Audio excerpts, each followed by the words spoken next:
Welcome to Happy Homes and Garden. I'm your host. My name is Daphne Royse. I am a real estate broker, architecture, and interior designer. Have you ever wondered how the farm produce made it to store shelves? Especially in the snowy winter months, we still have fresh produce in the store shelves. Jack Holliday has been a produce buyer for over 30 years. He will share with us where all the produce from and how they made it to stores. Hi, Jack. Good afternoon, Daphne. How are you? Doing well. Excellent. Good to be here. Please tell us who you are and what is produce buyer. All right, Daphne, my name is Jack Holliday, and as you said with the introduction, I've been in the produce business for over 30 years. Just a quick background, actually my initial interest in the business started after high school. I took some time off between high school and college and was in Kenya, Africa for 6 months.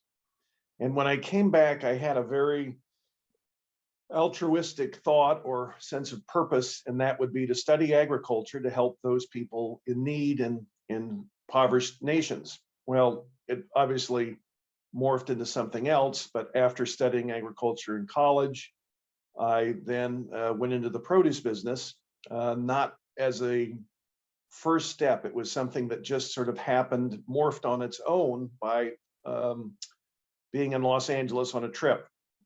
And I noticed an industry, the wholesale produce market, busy at 2 in.the morning. And I thought, this is fascinating. I don't know of another business that's like that.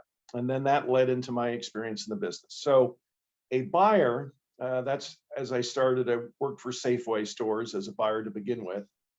And my job was to purchase those items that Safeway's regional buying offices were unable to buy.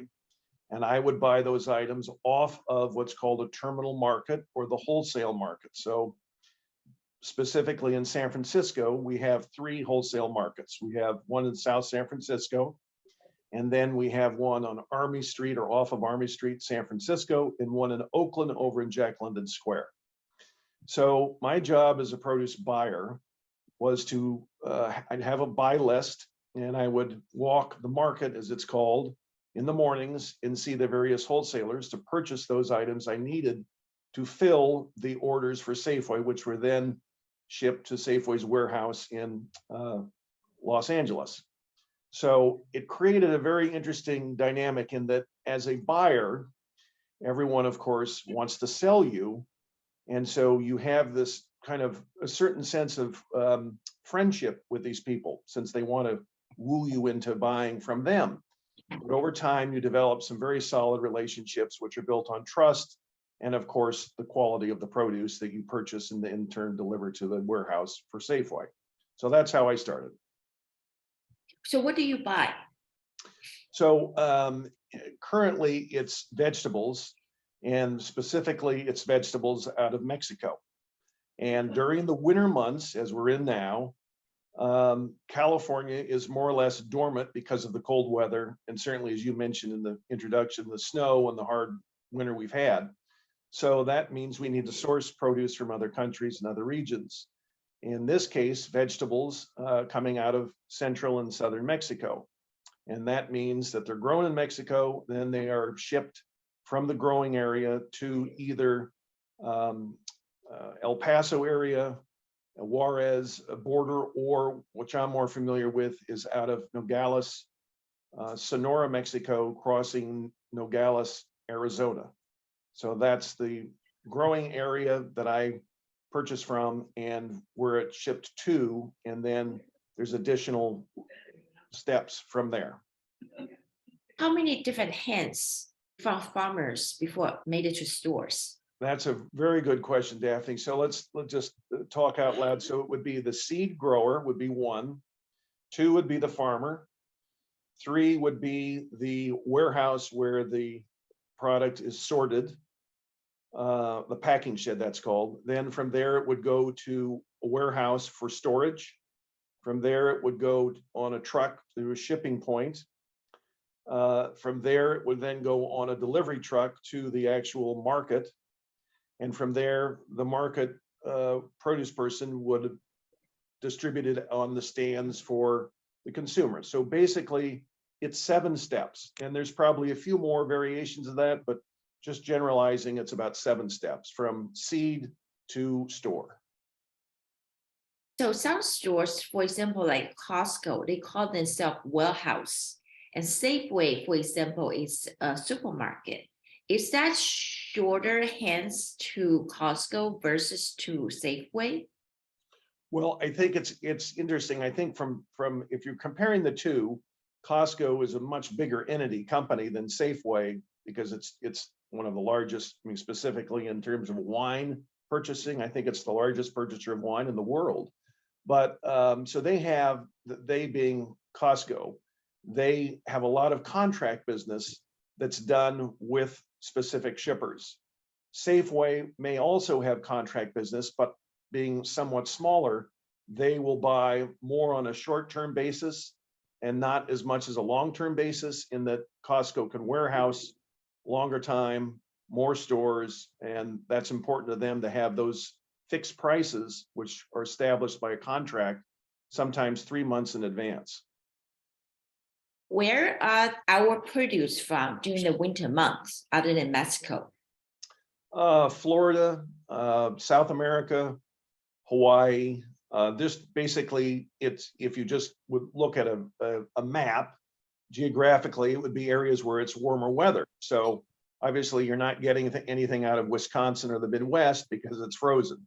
So Florida with warmer weather, you'd have a lot of citrus, tomatoes, some vegetables, and certainly Mexico, warmer weather, again, mostly vegetables. South America, mangoes and some of the fruits, bananas and such. Is it difficult to have a produce transport cross borders? Very good question. That is, there's a lot of variables involved there. So just as a matter of steps, so a trucker will be contracted to pick up produce from a warehouse. Say it's crossed, or initially it's in Mexico. So it has to make it across the Mexican-US border by inspection. Then it goes to a warehouse. Then the trucker picks it up, and then he makes the long trek to his delivery points. And I actually, a lot of credit needs to go to the trucking industry, because they're somewhat sort of the forgotten heroes, in the sense that they are underappreciated and they're always doing an extremely tough job, and that's picking up the produce and making it to a delivery point on time. The variables being weather, traffic, accidents. Those things are all on the shoulders of the trucker. The customer is not always as conscious about those things. So when the truck arrives late, not by the trucker's decision or choice, it's because of an accident or weather, he doesn't necessarily, the customer doesn't have an understanding to that. So he's late, basically, and the customer gets upset. So the trucker has a lot of hard responsibility in terms of making a delivery, and those variables are something that you never know. It's somewhat out of control. Mother Nature, weather, traffic, all those things are difficult things to take into consideration when the trucker picks it up and makes a delivery. What happens if our produce impacts, just like you said, by either disease or floods, maybe extreme weather? Are we just have empty shelves, or there's some other things that we can fix? Very good questions. So we all look at the weather. You hear the weather on the radio, and you have some sense that, okay, today I need to wear a raincoat or a hat or a warm coat. It's going to be cold. It's going to be raining. Similarly, with produce brokers or salespeople and buyers and grocery stores, everyone is very conscious of the weather. So you have to be somewhat fortuitous, expecting or understanding if it's going to rain. You need to buy ahead, so you have an inventory to work from in case there's a major shortage and the harvest doesn't come in. The field, as you said, is flooded, or there's a rainstorm, or there's a hurricane. All those things take into consideration. So it's important to watch the weather and have very good communication between the shipper and the customer, and also the produce manager to recognize he needs, in a case of shortages, to carry an extra inventory so he does not have empty shelves, as you mentioned. I have another question for you about what you just said. For example, for the weather, you can forecast what is coming. If there is some extreme weather is coming our way, sometimes the farmer will pick up their produce earlier than they scheduled to be. Would that create any over harvest at one time in certain regions? It's a good question. So he will, as you said, speculating on a severe storm coming, and his produce may not be in the peak in terms of its ripeness, but it's better to harvest it than have nothing. So yes, and the short part of the short answer is yes, you'll have produce immediately, but that will create a delay in the next cycle, because he may have to strip all the vines or the plant, and there might not then be a bloom that will create a new set afterwards. So that next cycle may be damaged as a result of the early harvest. But were we able to replenish next cycle with a different region? Yes, I think it's interesting. You can have conditions sort of in a sense of microclimate. So in a vast area of, I'll use an example, in Mexico, their major growing area is called Hermosillo. So you can have actual microclimates within that major growing area. So one area may have been hurt by whitefly, which is a pest that basically sucks the juice out of the vine, and then that starves the fruit or the produce. And another field might not have any problem. So it can have all sorts of variations of one area, or one plot can have a problem, another can be fine and have a bountiful harvest. So there's a lot of ebb and flow and microclimate conditions that exist. For the perfect scenario, how long it takes produce from farm to store, and how to keep produce fresh? Farm to store, well, it depends on the actual commodity or the produce, but an average growing time would be 28 days or thereabouts. And then depending on the region, example being coming from Nogales, Arizona to the San Francisco Bay Area, that's typically a 2 to 3 day trip. So you're looking at an average of 30 to 35 days thereabouts from harvest or growing, harvest to delivery to the store. And for the most part, your question in terms of keeping it fresh, those are all factors of when it's picked, the conditions that it's refrigerated in, how it's delivered on the truck, if the trucker has a reefer, short for refrigeration, on his truck, and again, how it's stored at the store level, if it's all kept in refrigeration as well. And those are all constants or things that are, I should say, are adjusted accordingly, because you have inspectors, you have people who are in the warehouse checking the maturity of certain things to know when it should be shipped. And the produce managers also look at the fruit, smell the fruit, taste the fruit, check its sugar level, determine if it's ripe and it's appropriate for stocking on the shelves as well. How about transportation incidents? Just like you mentioned it, or any refrigeration didn't work? It's an issue, and it's something that comes up frequently. And of course, you have insurance to safeguard against this.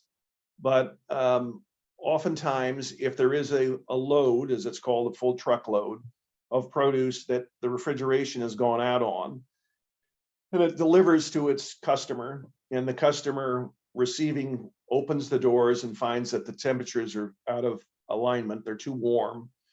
Generally, the salesperson, or I should say the customer, will call the salesperson to say, we have a problem, Jack, what do we do? So generally you take an inspection, which means a federal inspector comes and he grades the damaged produce. And that generally gives you an indication how much it's out of grade and how much you need to adjust to the customer to make sure the customer has something salvageable. In some instances, an entire load can be lost, which means it then needs to be dumped, which means It typically then will be utilized to a feedlot, or literally it'll go to a landfill. But that's a rarity. Wow, that can be a disaster. A costly disaster. Absolutely, you're right. Do you purchase any organic produce? I have, yes. That's certainly a market niche that is expanding, and certainly was concerns thinking about what happened in Ohio with the train derailment and pesticides and air quality and all these things. I think people are much more aware and conscious of what they consume. So the organic end of the produce purchasing or growth is an expanding market. The success of Whole Foods is a good example of that. Do they take a certain amount of time to make it to store on the farms? It doesn't necessarily take any longer. It's just that it's under different criteria in terms of how it's grown. Another thing, it's a certain misnomer with organics. It doesn't necessarily mean it doesn't have any pesticides use. In some cases, they do use a pesticide, but it's just not as strong. It's a different pesticide in general. So it doesn't mean it's absent of any man-made elements in its growth. Do you see the price point is higher? It is, because it does take more time, and it is more expensive. One thing that's interesting, oftentimes with organic, the appearance is not as attractive as conventional. It might have some scarring on it. It might have some misshape, but I think the consumers overlook that and will purchase organic at a higher price for the fact that they feel it is a healthier product. I heard that Washington State has the best pear, Texas has the best watermelon. Can you tell us which region produce best vegetables? Very tough question, because I think it becomes sort of the judgment of maybe the buyer to say, well, I'm proud to say that in Salinas, which is the Salinas is a very, very major part of the nation's agriculture, and that would be, I would say, the region that is best known for leaf items, all your lettuces. So that would be probably the best in the country there. Citrus, you could say California as well as Florida. Tomatoes, you could say certainly Mexico, California, and Florida. In terms of vegetables in general, I would probably say that California, being the predominant agricultural state in the country, and also produce, that it would probably rank as number one from a taste standpoint, if that's the criteria. I heard Salinas has some hydro products. What I meant is they don't use soil to produce produce. It's called hydroponics. What that means is that it is in a water bath. You have a root system that's in a water bath, and that is constantly, the water is moving, so it's purified, and the roots are fed nourishment, but they don't need a soil. It will have, oftentimes it'll have like a sponge, which the roots then can adhere to, but the water is the equivalent of soil. It's typically a closed environment in a greenhouse, so it doesn't have all the variables of the wind and weather outside. So it's a controlled atmosphere in effect. But it's another niche of the produce industry. It's very expensive, so it doesn't have as big a market share because it's much more costly. Would the nutrition are the same compared to the ordinary? I think so. I think products. hydroponics to conventional, I would say yes. I think the nutritional values would be the same. Yes. So I found certain stores has better produce, but with the much higher prices. Are all the supermarkets have the same source of their product? I think it's interesting. You look at markets will be regional. You'll have the higher end markets, as we mentioned earlier, Whole Foods, and then you will have small regional stores, or what are called mom and pop stores, which will be in a neighborhood. Obviously, the small neighborhood store doesn't have the economic buying power that Whole Foods has. So they will be more conscious in their costs, and their quality may not be as good as Whole Foods. But then again, their prices that they sell to the customers are less. So there's your certain trade-off. You can find tomatoes, Roma tomatoes, which are the sort of teardropped or oval-shaped small tomato, which is very popular in the Hispanic world customers. You'll find those at the small regional stores, basically the same quality, for oftentimes 20 and 30% less than you will at the large retail markets as a Safeway or a Lucky's or a Whole Foods. Here's what I think that's interesting is the industry, the produce industry in general, is an industry that doesn't have any contracts. The negotiation is done over the telephone. It's based on trust. So I'll use you, Daphne, as an example. I'm buying produce from you. You have Daphne Enterprises, and I have Holiday Produce. We've developed over the years a rapport over the telephone. I've trusted your quality. It's been fairly priced. I paid you in a timely manner. And what's unique about the produce business is that you build a trust, and I can buy from Daphne Enterprises a load of produce. The contract is the verbal conversation we have over the phone. The price is established. I figure out the trucking, I deliver it, and I pay you. There's nothing written. You being in the real estate business, you have all sorts of legalese and documentations that you have to sign. And in the case of the produce business, where you're loading a truck that could be valued at $5,000 up to $150,000, depending on the commodity, and there's no contract. It's just done over the phone. And that's amazing. It's unique in the sense that here we live in a world which is highly automated, very contractual. And here's something that's very old school and built on more or less a verbal handshake. And that is what consummates and keeps the deal together. It's sort of refreshing. It's very old school. And in a world, and certainly in the Bay Area, where high tech and things are so advanced, it's a refreshing change. Is that only happen in maybe Midwest or something somewhere very remote? They need the produce coming to the area, and they don't really have a regular buyer that locally, so that you have to use this method. No, I think since the telephone can be anywhere, remote or a city.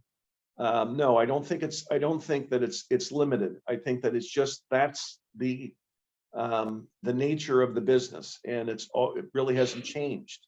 And it's a wonderful thing. It's built on a trust.